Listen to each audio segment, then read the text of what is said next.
Hello. What do you do when you have more high ticket leads than you can follow up? Lead sorting.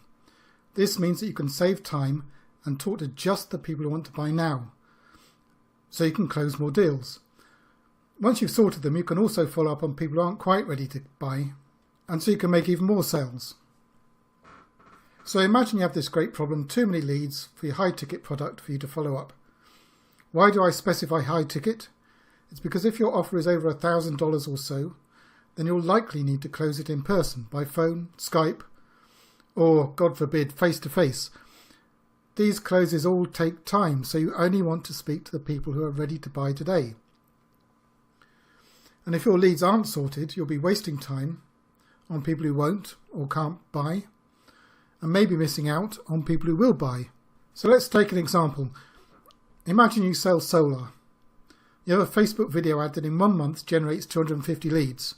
You close 5 of these, doesn't sound very many, but you make, and this is a real example, $25,000 profit. That's good, but it could be much better. I mean, wouldn't you like to scale that up 10 times to $250,000 a month? You know that you're wasting time calling deadbeats and tire kickers. In the whole month, you can hardly follow up on all the leads. Imagine you could get that 250 down to 25 perfect prospects. You could certainly call them in just 2 days and close 50 in a month instead of 5. So here's what you may have at the moment if you're running a fairly simple campaign, which many people do, because it gets you started and that's great. And don't forget, in this example, a good profit was being made. So you might have, at the moment, a Facebook ad, an opt-in page, and then you give them away something in your opt-in page for their details, and then you call them up. Now this can be improved on in quite a lot of ways, but if you've got too many leads, the first one to go after is to ask a few questions that define your perfect customer. So you ask questions of the customer to find out who wants to buy now, the ones who are your dream customers. And you want to do it automatically, so it doesn't take up your sales team's time. Otherwise, you might as well ring them, and that's what you want to avoid doing. So what do you ask? Some are obvious for most businesses. Are you ready to start now? Can you afford it?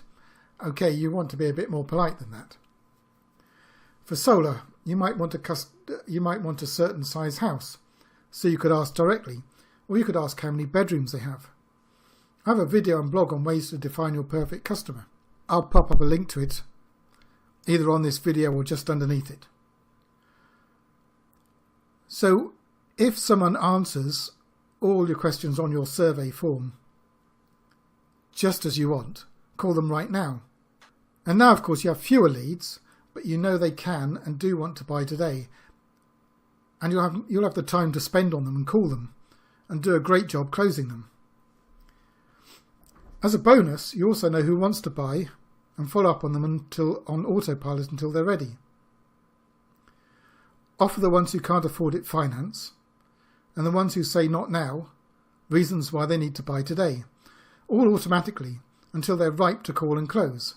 Once you get rid of the tire kickers and time wasters, it's time to scale up your ads and get more people opting in, because your sales team will have the time to call them all. So imagine how much more you can sell. That's it. This is what you do when you get too many leads from your ads. Too many leads which include people who aren't really ready. You put in a survey to sort them out so you can call the ones who are ready, and you can follow up on the ones who would buy but aren't quite ready.